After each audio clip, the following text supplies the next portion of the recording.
Someone asks you a simple question. Where do you want to eat? What did you think of the film? Are you happy at your job? And you open your mouth to answer, and instead of an answer, what arrives is a branch.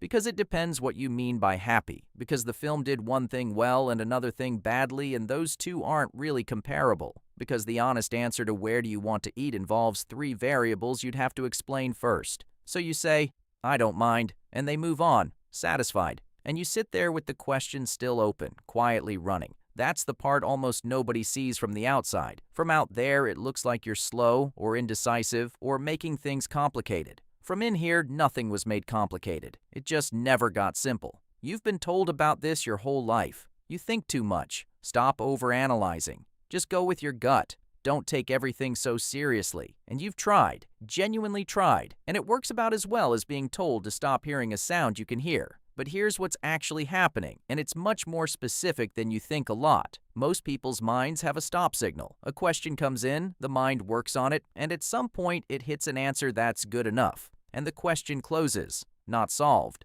Closed. There's a small internal click, and the mind moves on to the next thing, and the question doesn't come back unless something forces it to. You don't get the click. Your mind reaches that same good enough answer, and then keeps going. Because good enough is not the same as true, and some part of you can tell the difference. So the question stays open, and an open question doesn't sit quietly. It starts connecting to other things. It pulls in a memory. It raises a second question that was hiding behind the first. It notices an exception that breaks the neat answer you almost had. And now you have three open questions where other people have zero. That's it. That's the whole mechanism. Not more thinking. Fewer closures. And once you see it that way, the strange parts of your life start to line up. Decisions take you far longer than they should. Not because you're indecisive, but because you can see more variables than the decision is supposed to contain. Most people choose between two options. You're aware of 9, and 4 of them are consequences that won't show up for 2 years, and none of that is helping. Small talk is quietly exhausting, and you've always felt slightly guilty about that. But it makes sense now. Small talk is a closed loop. It's designed to have no opening. Nice weather, yes. Terrible traffic, yes. There's nowhere for your mind to go, so it stands there, engine running, burning fuel while parked. And there's the thing you'll recognize instantly. Being unable to enjoy something without also examining it. You watch a film and love it, and simultaneously notice how it was built. You're in a genuinely good moment, and part of you is already narrating it. You can't just have the experience. You also get the analysis, whether you ordered it or not.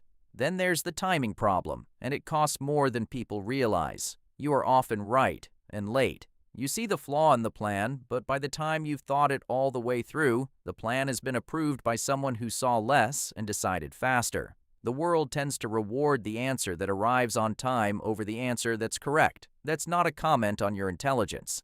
It's just a mismatch between how you process and how quickly rooms move. There's another tell, and it explains why certain phrases land so badly on you. It is what it is.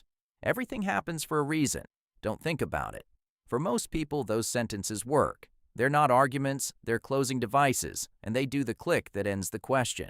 For you, they do nothing at all because they don't answer anything. They just ask you to stop, and stopping isn't available, which is why you sometimes come across as difficult in conversations where you were only trying to keep looking. It shapes your working life too, usually in the same two ways. You're drawn to problems that have depth. Anything genuinely complicated will hold you for months. And you go quietly dead inside doing work that has no questions in it. Routine doesn't rest you. It leaves your mind idling with nothing to chew on, which is its own kind of tiring.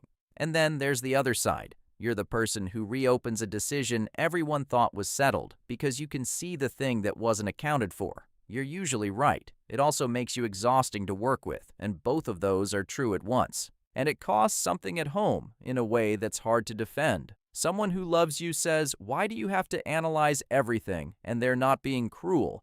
They've just watched you take a nice evening and quietly take it apart.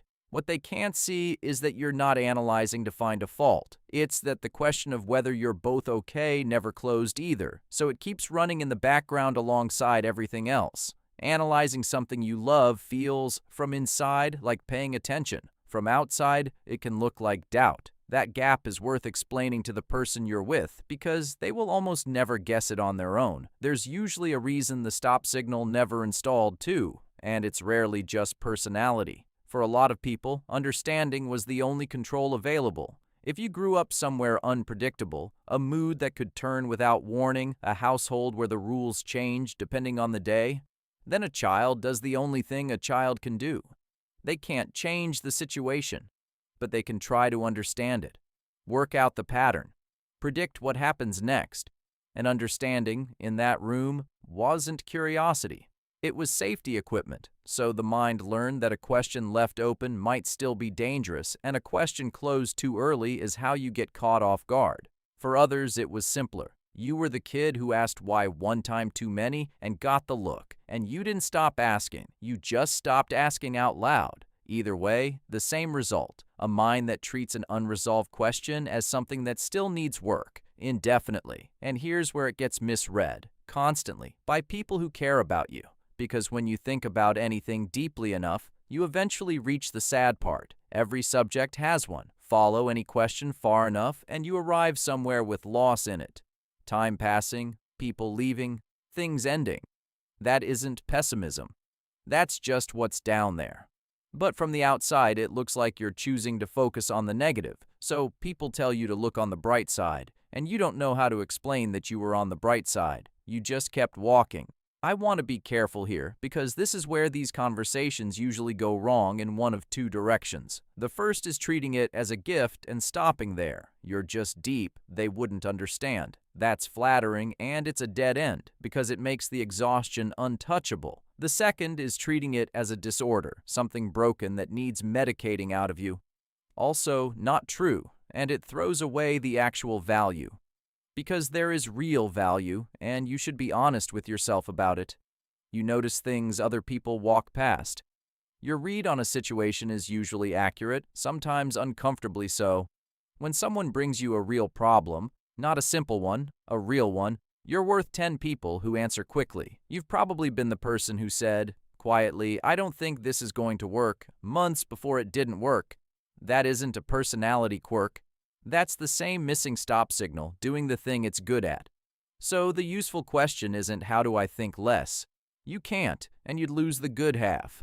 The useful question is, can you learn to close a question on purpose since it won't close itself? That sounds almost too small to matter, but it's the whole difference. Everyone else gets closure automatically. You have to do it manually, which means saying, deliberately and out loud if it helps, "This is decided for now." Not resolved, not fully understood, decided for now, with the option to reopen it if something new shows up. That phrase, "for now," is what lets a mind like yours put something down without feeling like it's abandoning the truth. And there's a second distinction that matters more than anything else here, and almost nobody names it. There's a difference between thinking that moves and thinking that loops. Thinking that moves goes somewhere. You start at one point, and 20 minutes later, you're standing somewhere you weren't before. You've understood something, connected something, changed your mind about something. It costs energy, but you come out the other side holding more than you went in with. Thinking that loops covers the same ground again and again with nothing new added. Same conversation, same conclusion, same dead end, third time this evening. It feels identical from inside. Same intensity, same seriousness, same sense that this matters. But nothing is being built. That's not depth. That's rumination wearing depth's clothes, and it's the single biggest drain on people like you, precisely because it's disguised as your best quality. So the check is simple, and you can run it in about 5 seconds.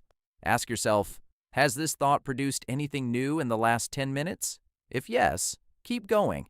That's your mind doing what it's actually for. If no, you're not thinking anymore, you're circling. And circling doesn't need more thinking. It needs an interruption. Stand up, go outside, do something with your hands. Not because the question doesn't matter, but because you've already extracted everything this particular lap has to give. There's one more thing worth saying, because I suspect it's the loneliest part of this. Most conversations you have are shallower than the ones you're having in your head. Not because the people around you are stupid, they're not, but because most exchanges just aren't built to go there. So you spend a lot of time translating, taking the full version of what you think and compressing it into something that fits the conversation, and then living with the fact that the compressed version isn't quite what you meant. That's why the rare person who can go all the way down with you feels so disproportionately important. It isn't that you need people to be clever. It's that, with most people, you're speaking in summary, and every so often you meet someone where you don't have to compress, and the relief of that is enormous and hard to explain to anyone who's never had to compress. Look for those people, not many. You don't need many, but that's where the loneliness of this actually lives, and it's fixable in a way the thinking itself isn't, because none of this needs curing. The depth is not the problem, and it never was. You were simply built without the small mechanism that lets everyone else stop at good enough, and so you kept walking when the rest of the room sat down. That's tiring. It's also why you see what you see. You don't need to think less. You just need to be the one who decides when a question is closed, because your mind, left to itself, will hold every door open forever, out of a kind of loyalty to the truth. It's a good instinct. It just needs someone to tell it when the day is over.